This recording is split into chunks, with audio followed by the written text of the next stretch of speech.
What is more important, the spirit or the body in the architecture? Or what between the spirit and the body, or how should be the relation between? Well, it's a very interesting, difficult question to answer, but in truth, many of the deconstructivist so-called architects are not interested, have rejected the ground of architecture because they see it as subjectivity, they see it as an old world. But I don't see it that way.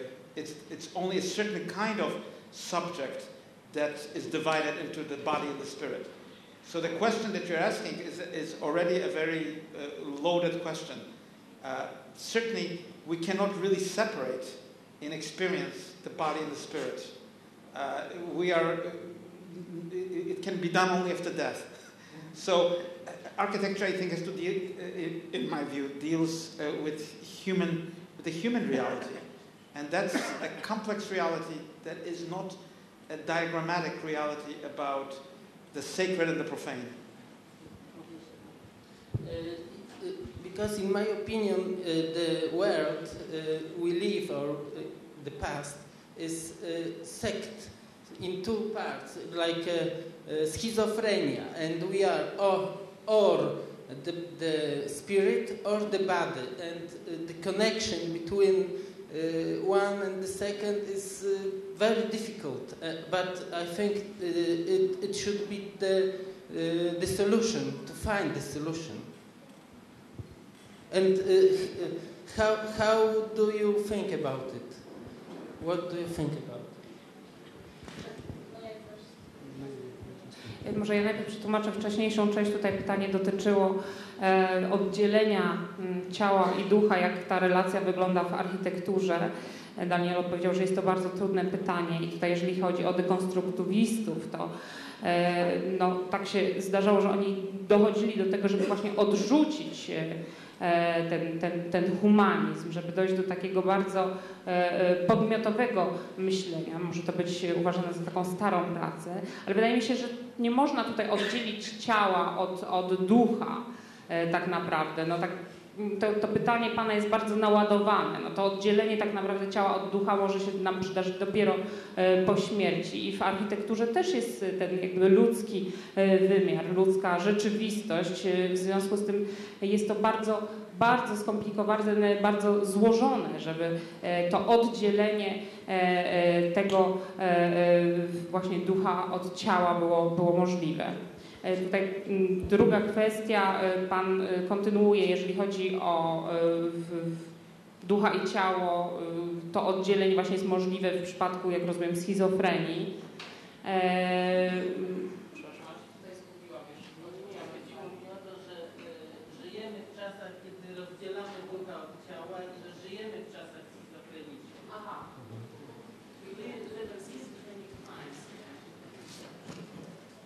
Well, let me say this, that we are in a time where reality is in an eclipse.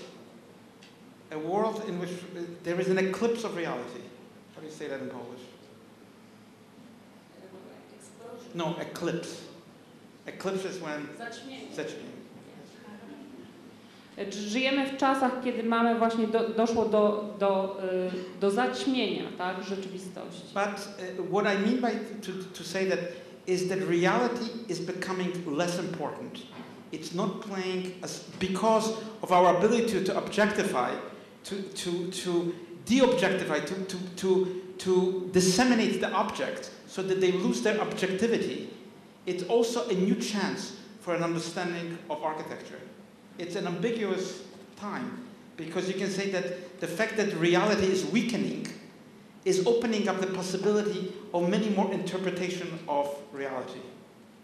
And so virtual reality, science, and even architecture are part of this new discourse. And of course, it's very interesting, the consequences and forms and spaces, body, all the questions that you asked are part of this theme. I żyjemy w czasach, kiedy ta rzeczywistość jak gdyby staje się coraz mniej ważna. Mamy tą możliwość, żeby uprzedmiotowić i również w drugą stronę postępować. Możemy ten przedmiot rozprzestrzeniać. Także tutaj jest zupełnie nowa szansa spojrzenia na tą rzeczywistość. Żyjemy w takich czasach bardzo, można powiedzieć, niejednoznacznych i przez to, że możemy tą rzeczywistość osłabić, pojawia się dużo więcej możliwości interpretacji właśnie dzięki temu, że mamy tą rzeczywistość wirtualną. Również w architekturze pojawiają się nowe możliwości prowadzenia dyskursu, chociażby właśnie o tym, o czym Pan mówił, czyli o tym rozdzieleniu ducha i ciała. But to put it very simply, the old notions of proportions, the old notion of just objectifying and measuring the body are no longer adequate to create a space. You have to create a different body. You have to understand and deal in space with a much more complex body, not the body that's been reduced to a corpse, and not the perfect Frenchman that Corbusier said was 1,76 m. I tutaj po prostu żyjemy w takich czasach, że te stare proporcje już nam nie wystarczają. Już nie wystarczy w ten sposób właśnie uprzedmiotowić ciała, zmierzyć tego ciała. Musimy jak gdyby stworzyć zupełnie nową przestrzeń dla tego już innego ciała. Jest to dużo bardziej skomplikowane.